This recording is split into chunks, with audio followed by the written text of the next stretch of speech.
구독, 좋아요 눌러주셔서 감사합니다. 안녕하세요. 중국어민연락회 다운입니다.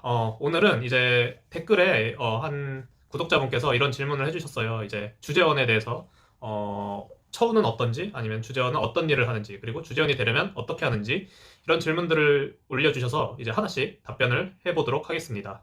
먼저 주재원이 되려면 어떻게 하는지 이렇게 질문을 주셨어요. 질문 주신 구독자님께서는 지금 대학교에 재직 중이라고 대학교에 재학 중이라고 하셨는데, 일단은 가장 먼저 해야 될 거는 이제 중국 취업 비자를 받기 위해서는 2년의 경력이 필요합니다. 2년 경력 증명서가 있어야 중국 이제 취업 비자가 나올 수 있고요. 이제 하지만 이제 그런 방법도 있죠. 중국 이제 취업 비자 대리 신청 회사에 이제 서류 같은 거를 위조해서 충분히 받을 수도 있습니다. 하지만 그런 경우는 논외로 답변을 드려볼까 합니다. 주재원이 되는 방법은 크게 딱 두 가지가 있는데요. 이제 첫 번째, 주재원 조건으로 구인을 하는 곳에 지원을 하기. 두 번째는 주재원 소유가 생길 것 같은 곳에 지원을 해서 근무를 하는 것입니다. 이제 첫 번째, 이제 주재원을 구하는 회사에 지원을 하기 위해서는 이제 사람인 같은 구인 사이트에서 보면 이제 현지 근무 조건 뭐 이런 식으로 중국 근무 조건, 상하이 근무 조건, 뭐 천진 근무 조건 뭐 이런 식으로 있어요. 이제 그런 곳에 직접 지원을 해서 바로 해당 조건으로 근무를 하는 것이고, 근데 그런 경우도 보통 몇 년의 근무 경력을 요구를 하는 게 일반적입니다. 그러니까 일단은 경력을 쌓는 게 정답이겠죠. 두 번째 같은 경우는 이제 현지 소유가 필요할 것 같은 회사에 취직을 해서 그쪽을 계속 공략을 하는 것입니다. 저 같은 경우도 이제 현재 직장에 지금 4년 차 근무를 하고 있고, 4년을 꽉 채워서 5년 횟수로는 5년 차 이제 근무를 하고 있고, 3년 8개월 차에 이제 파견이 됐어요. 그래서 지금 5개월째 근무를 하고 있습니다. 이제 처음부터 주재원을 생각하고 근무를 한 건 아니고요. 이제 회사 소요에 의해서, 이제 필요에 의해서 파견을 나오게 되었습니다. 두 번째 질문은 이제 주재원 연봉에 관련된 질문이에요. 이제 저도 이제 주재원으로 오게 될 때 회사와 이제 연봉 협상을 하기 위해서 이제 다른 회사는 어떻게 하는지 이런 자료를 많이 찾아봤는데 자료가 상당히 부족했어요. 이제 구글링을 해도 주재원 처우 관련 이제 문서 같은 게 나오는데 다 상당히 오래전 문서이기도 하고 이래서 되게 자료를 찾는데 어려웠습니다. 간단히 이렇게 설명드릴 수 있어요. 한국에서 받던 연봉의 최소한 150%에서 200%로의 처우로 근무를 할 수 있습니다. 보통 대부분 다 이런 범주 안에 들어가 있다고 생각이 되는데요. 이제 대기업 같은 경우는 주재원 처우나 조건들이 되게 상당히 상세히 잘 짜여져 있습니다.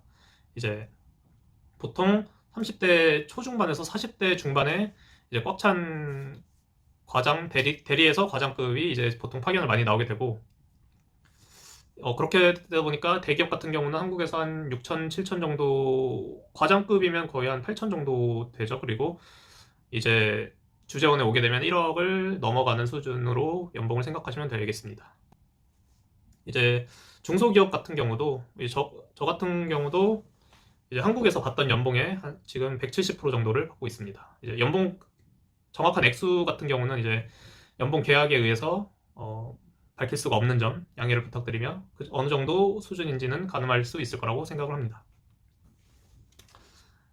이제 연봉 같은 경우에서 150에서 200%로 말씀드렸는데, 이제 현지 적응을 위한 재반 지원들이 상당히 많습니다. 가장 큰 게 이제 거주 비용 지원인데, 이제 한국에서 저도 생활할 때는 1억 8천짜리 전세를 살면서 이제 대출 이자를 매월 한 35만 원에서 40만 원 정도 냈는데, 이것만 세이브돼도 거의 연으로 하면 480만 원, 500만 원 돈 되니까 상당히 많이 세이브를 할 수가 있고, 이제 그런 비용들이 세이브가 돼서 가처분 소득이 상당히 늘어났습니다. 이제 한국에서 근무를 할 때 생활비를 모두 제외하고 이제 적금이나 재테크에 투자하는 금액이 100%라고 했으면, 중국에서 이제 재테크에 투자하는 금액은 한 300% 정도, 거의 한 3배에 가까운 금액을 지금 재테크에 투자를 하고 있습니다.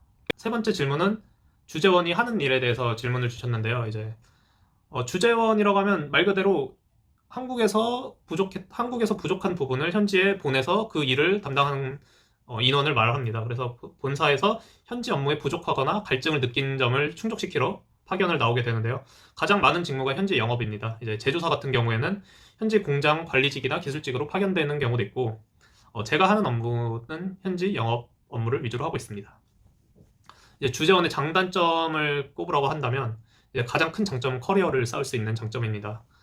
해외 근무 경험을 해본 인원이 희소할 뿐만 아니라 이제 수출 위주 업종에서 가장 현장에 가까이 있으면 이제 훨씬 더 많은 정보랑 경험을 쌓을 수 있는 게 가장 큰 특혜라고 생각을 합니다.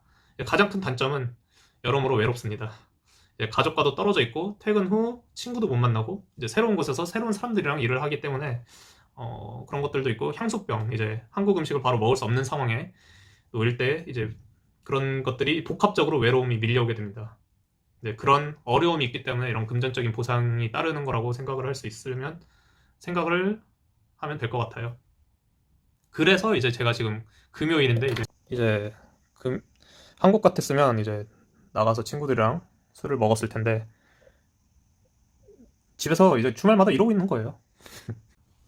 뭐 짧은 내용이었지만 이제 구독자님께서 질문을 주신 내용에 대해 조금이나마 갈증이 해소되었으면 좋겠는 바람입니다. 더 궁금한 점이 있으면 항상 댓글로 남겨주시면 더 내용을 보충해서 설명해 드리도록 하겠습니다. 구독, 좋아요 감사드립니다.